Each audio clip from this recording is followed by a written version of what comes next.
ब्रह्ममुरारिसुरार्चितलिङ्गं निर्मलभासितशोभितलिङ्गम् जन्मजदुःखविनाशकलिङ्गं तत्प्रणमामि सदा शिवलिङ्गम्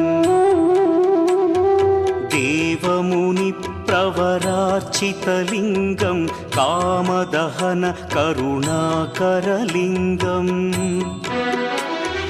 रावणदर्पविनाशकलिङ्गं तत्प्रणमामि सदा शिवलिङ्गम्